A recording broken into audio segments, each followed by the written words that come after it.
Assalamualaikum warahmatullahi taala wabarakatuh. Selamat pagi, salam ceria, salam hebat. Semoga semua anak-anak cikgu berada dalam keadaan sihat sejahtera.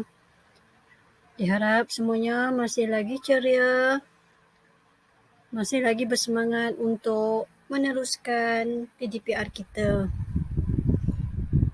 Baiklah murid-murid, hari ini kita akan belajar unit 19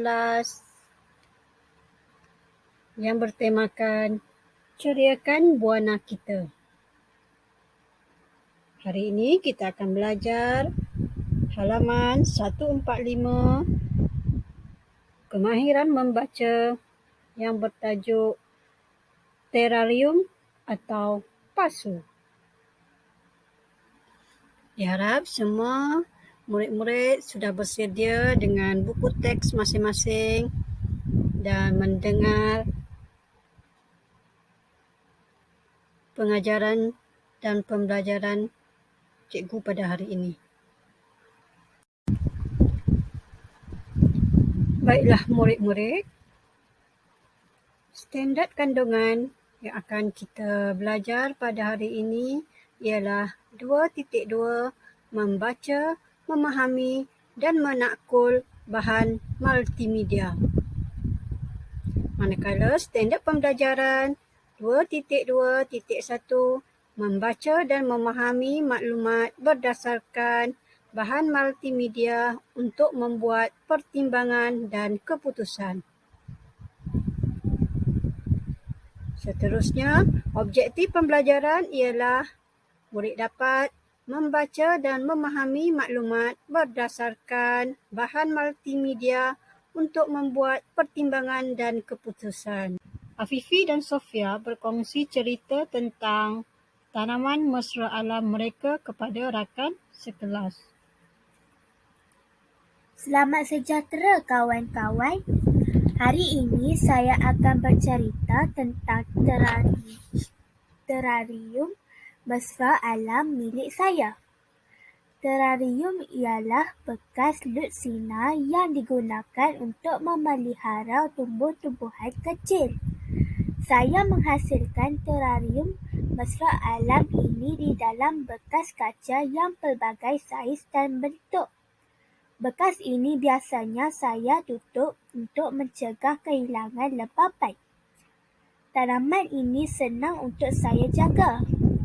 Saya tidak perlu menyiram tanaman ini selalu. Terarium ini boleh diletakkan di ruangan kecil di dalam rumah.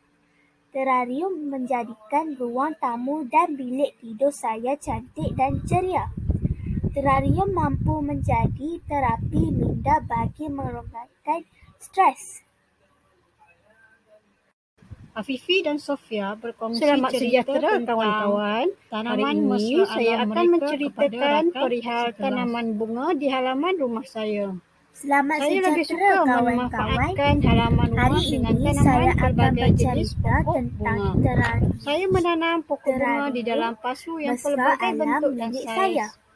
Saya hanya Terarium menyiram ialah tanaman pada bekas waktu pagi lutsina dan yang petang. digunakan Bunga untuk yang sudah mekar memelihara memberi saya tumbuh-tumbuhan sekeluarga kecil. kepuasan. Saya Kecantikan menghasilkan bunga pula terarium mesra menghidangkan alam panorama ini indah di dalam dan bekas kaca yang menyejukkan pelbagai saiz pandangan. dan bentuk. Bagi saya, Bekas hobi ini ini juga biasanya antara saya terapi tutup untuk menenangkan untuk diri mencegah sambil kehilangan bersantai dengan lembapan. keluarga tersayang. Tanaman ini senang untuk saya Selamat jaga. sejahtera kawan-kawan. Saya tidak Hari perlu ini menyiram saya akan tanaman menceritakan ini selalu. perihal tanaman bunga di halaman Terarium rumah ini saya. boleh diletakkan Saya lebih suka di ruangan memanfaatkan kecil di dalam halaman rumah rumah. dengan tanaman pelbagai Terarium jenis pokok menjadikan ruang bunga. tamu dan Saya bilik menanam tidur pokok saya bunga di cantik dalam dan pasu ceria. yang pelbagai bentuk dan Terarium saiz. mampu menjadi Saya terapi hanya menyiram minda tanaman bagi pada waktu meronggarkan pagi dan stres. petang.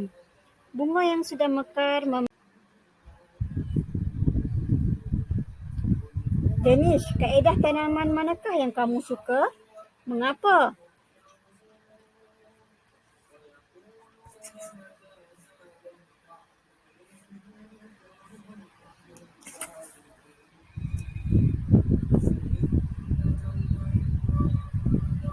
Saya suka kaedah penanaman terarium kerana Tanaman ini senang dijaga.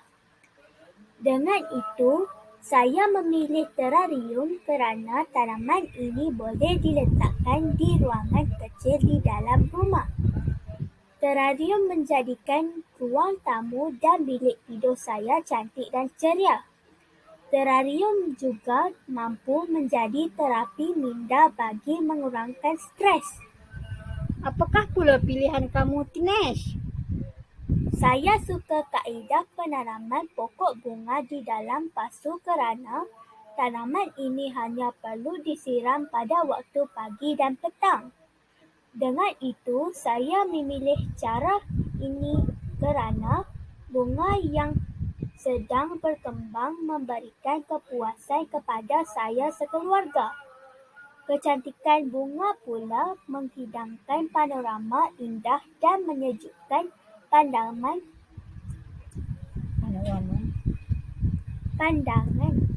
Bagi saya, hobi ini juga antara terapi untuk menenangkan diri sambil bersantai dengan keluarga tersayang. Baiklah murid-murid, untuk aktiviti seterusnya kamu perlu masuk ataupun kamu perlu login Google Classroom kamu. Kemudian kamu perlu masuk ke kelas Bahasa Melayu 5 Gama. Dalam tu kamu akan tengok tugasan yang telah cikgu masukkan dalam classwork. Kamu buka classwork ataupun tugasan kamu dalam email MOE masing-masing. Kemudian kamu perlu menjawab tugasan tersebut. Setelah menjawab semua tugasan, murid-murid perlu assign jawapan yang telah kamu tulis kepada cikgu. Maksudnya semua dah tulis, dah siap jawapan, kamu assign ataupun hantar semula kepada cikgu. Bila dah assign, maksudnya tugasan kamu tu telah siap. Selamat menjawab, selamat mencuba. Terima kasih. Kita jumpa lagi dalam kelas yang seterusnya. Terima kasih. Salam sayang dari cikgu. Assalamualaikum.